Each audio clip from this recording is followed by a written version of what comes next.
करते हैं तो आमतौर पर शुरुआत यहीं से होती है ना। बज़ाहिर ऐसा लगता है कि दुनिया के नक्शे पर एक नए सफर का आगाज हो रहा है, लेकिन अगर हम थोड़ा गहराई में जाएं तो हकीकत ये है कि इस जमीन की, इस मिट्टी की असल कहानी इस जदीद तारीख से कहीं ज्यादा पुरानी है। ये सिर्फ चंद दहाइयों की बात नहीं है। हम एक ऐसी दास्तान में कदम रखने वाले हैं जो सदियों पर मुहित है, एक ऐसी कहानी जहां तहजीबें बनी, अरूज पर पहुंची और फिर मिट गईं। तो चलें इस तारीखी और तफसीली जायजे का आगाज करते हैं और देखते हैं कि इन सरहदों के पीछे असल कहानी क्या है। अब यहाँ पर जहन में एक बहुत ही बुनियादी लेकिन अहम सवाल उभरता है, क्या वाकई हम अंदाजा लगा सकते हैं कि इस सरजमीन की तारीख दर हकीकत कितनी गहरी है? हम अक्सर मौजूदा दौर की सियासत और जदीद सरहदों में इतना उलझ जाते हैं कि उन अजीमुशान तहजीबों को बिल्कुल ही फरामोश कर देते हैं जिन्होंने कभी इसी जमीन पर जन्म लिया था। तो आइए आज जदीद दौर के शोरो गुल से थोड़ा पीछे चलते हैं, वक्त के पहिए को जरा पीछे की तरफ घुमाते हैं और देखते हैं कि इस कहानी की बुनियादें असल में रखी कहाँ गई थी। 5000। जरा इस हिंसे पर गौर करें। ये महज कोई आम सा नंबर नहीं है, बल्कि ये इस बात का ठोस सबूत है कि हमारी ये कहानी आज से लगभग 5000 साल पहले शुरू होती है। ये वो दौर था जब यहाँ दुनिया की सबसे तरक्की याफ्ता तहजीबों में से एक वादी सिंध की तहजीब अपने पूरे उरूज पर थी। जरा तसव्वुर करें, जिस वक्त दुनिया के बेशतर हिस्से मुकम्मल तारीकी और जहालत में डूबे हुए थे, उस वक्त ये सरजमीन इल्म, हुनर और इंसानी तरक्की का एक इंतहाई रोशन और चमकता हुआ मरकज था। और जब हम इस शानदार तहजीब की बात करते हैं तो दो नाम सबसे नुमाया होकर सामने आते हैं, मोहनजोदाड़ो और हड़प्पा। ये जानकर वाकई हैरत होती है, बल्कि इंसान दंग रह जाता है कि हजारों साल कबल भी यहाँ एक ऐसा मुआशराबाद था जो हैरत अंगेज हद तक मुनज़्ज़म था। मतलब उनके पास पुख्ता ईंटों से बने हुए बाकायदा घर थे, निकासी आब का एक जबरदस्त साइंसी निजाम था और शहरी मंसूबाबंदी की ऐसी आला मिसालें थी जो आज के माहिरीन को भी सोचने पर मजबूर कर देती हैं। ये खंडरात आज भी चीख चीख कर बताते हैं कि तरक्की और जिद्दत इस जमीन के खमीर में ही शामिल है। खैर, वक्त गुजरता गया और इस सरखेज खित्ते ने दुनिया भर की ताकतों को अपनी तरफ मुतवज्जे करना शुरू कर दिया। अगर हम तारीख के औराक पलटें तो हम देखते हैं कि कैसे मुख्तलिफ अदवार में ताकतवर फातिहीन की लहरें यहाँ आई। सबसे पहले अहले फारिस यहाँ आए, उसके बाद सिकंदर आजम की अजीम फतूहात का तूफान इस खित्ते से टकराया। लेकिन इस खित्ते की तारीख का जो सबसे बड़ा और फैसला कुन मोड़ था वो 711 ईस्वी में आया। ये वो तारीखी लम्हा था जब मोहम्मद बिन कासिम ने सिंध फतह किया और यूं इस खित्ते में इस्लाम की रोशनी फैली। इस एक वाक़े ने दर हकीकत इस सरजमीन के सकाफती और समाजी मुस्तकबिल का रुख हमेशा के लिए बदल कर रख दिया। इन इब्तदाई फातिहीन के बाद यहाँ मुसलमानों की हुक्मरानी का एक तवील सिलसिला शुरू हुआ।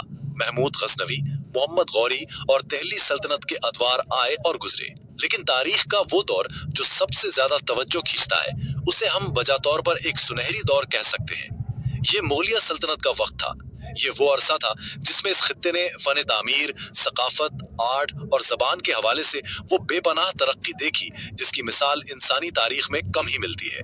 इस वक्त इस जमीन की खूबसूरती और शानो शौकत सही मायनों में अपने कमाल पर थी। अब इस सुनहरी दौर को परवान चढ़ाने में जिन शख्सियात का हाथ था वो कोई मामूली लोग नहीं थे। शहंशाह अकबर की बेहतरीन इंतजामी सलाहियतों को देख लें, या फिर शाहजहां का वो लासानी तामीराती ज़ौक़ जिसकी एक शानदार झलक हमें बादशाही मस्जिद और लाहौर के अजीम शान किले की सूरत में आज भी नजर आती है। और फिर औरंगजेब की तवील और मजबूत क़यादत। इन हुक्मरानों ने इस खित्ते को माशी और अस्करी लिहाज से इंतहाई मुस्तहकम किया और अपने पीछे एक ऐसी अजीम सकाफती विरासत छोड़ी जो आज भी जमीन की एक बड़ी पहचान है। लेकिन जैसा कि हम जानते हैं, तारीख का पहिया कभी एक जगह नहीं रुकता। मुगलिया सल्तनत के जवाल के बाद ब्रिटिश ईस्ट इंडिया कंपनी ने आहिस्ता आहिस्ता इस खित्ते पर अपना तसल्लुत कायम कर लिया और यहाँ तारीख एक बहुत गहरा तजाद पेश करती है। एक तरफ 1857 की जंग आज़ादी थी जो गैर मुल्की कब्जे के खिलाफ एक बहुत बड़ी बगावत थी, लेकिन इसे बेदर्दी से कुचल दिया गया। वो एक इंतहाई तारीख और मायूस कुन दौर था। ताहम दूसरी तरफ हम 20वीं सदी की तहरीक पाकिस्तान को उभरते हुए देखते हैं। ये वो तहरीक थी जो मायूसी के अंधेरों से निकली और जिसका वाहिद मकसद अपने तशख़्ख़ुस और वजूद को बचाना था।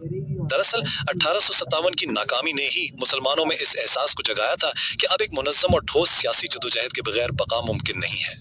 इस अजीम जिद्दोजहद को समझने के लिए हमें इसे चंद कलीदी मराहिल में देखना होगा, क्योंकि ये तहरीक कोई अचानक लिया गया जज्बाती फैसला नहीं था, बल्कि कदम ब कदम चलने वाली एक बड़ी सोची समझी मुहिम थी। पहला कदम अल्लामा इकबाल का वो अजीम विजन था जिन्होंने एक अलग और आजाद वतन का ख्वाब देखा। फिर दूसरा अहम कदम 1940 की करारदाद लाहौर थी जिसने इस ख्वाब को एक वाज़ेह सियासी सिमत दे दी। और आखिरकार तीसरा और सबसे हतमी कदम कायद आज़म मोहम्मद अली जिन्ना की वो अनथक मेहनत और बेमिसाल क़यादत थी जिसने पहाड़ जैसी मुखालफतों के बावजूद इस ख्वाब को हकीकत का रूप दे दिया। और फिर 14 अगस्त 1947 का वो तारीखी दिन बाखिर तुलू हो ही गया।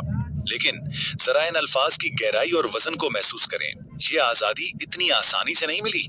इसके लिए लाखों लोगों ने अपनी जानों का नजराना पेश किया। ये कोई आम सा जुमला नहीं है। इसमें उन अनगिनत खानदानों का गर्व छुपा है जिन्होंने अपने घर बार हमेशा के लिए छोड़ दिए, अपने प्यारों को खोया और एक तवील खूनी सफर तय करके इस नई सरजमीन तक पहुंचे। इस आजादी की कीमत बेपनाह खुलूस, खून और लाजवाल कुर्बानियों से अदा की गई है और इस भारी कीमत को हम तारीख के किसी भी मोड़ पर फरामोश नहीं कर सकते।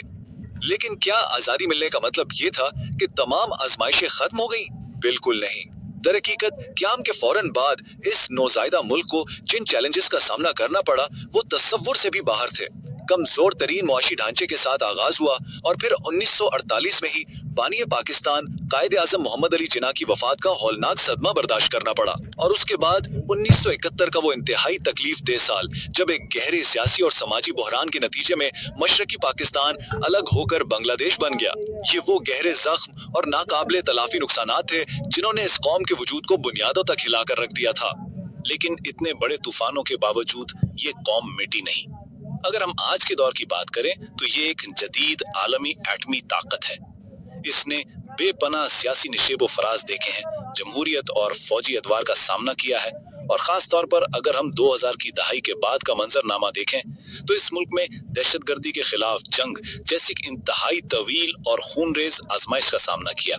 बेपनाह जानी और माली कुर्बानियों के बावजूद उस अफरीद को शिकस्त दी और आलमी सतह पर अपना किरदार अदा किया। आज मईशत के चैलेंजेस, इफरात ज़र और मुश्किलात अपनी जगह मौजूद हैं, लेकिन इन सब के मुतवाजी एक बहुत ही ताकतवर चीज उभर रही है और वो है टेक्नोलॉजी और डिजिटल पाकिस्तान। इस कौम की असल लाइफलाइन अब इसके पुराज़म नौजवान और फ्रीलांसिंग और आईटी में इनकी बढ़ती हुई आलमी महारत है। ये वो गैर मामूली लचक है जो इस कौम को हर बहरान के बाद एक नए अज़्म के साथ खड़ा होने पर मजबूर करती है। तो इस तवील दास्तान का इस पूरे जायजे का हतमी नुक्ता क्या है? 5000 साल की ये हैरत अंगेज तारीख, वादी सिंध के खंडरात से लेकर आज के जदीद डिजिटल दौर और एटमी ताकत बनने तक, दरअसल एक मुसलसल जद्दोजहद और बका की दास्तान है। और सच तो ये है कि ये सफर अभी खत्म नहीं हुआ। हम आज एक बिल्कुल नए संगे मील पर खड़े हैं। टेक्नोलॉजी और डिजिटल इंकलाब के इस नए दौर में माशी चैलेंजेस और बदलते हुए आलमी हालात के बीच क्या ये कौम अपने नौजवानों की ताकत से अपने इस शानदार वर्से को नई बुलंदियों तक ले जा सकेगी? यही वो अहम सवाल है जो मुस्तकबिल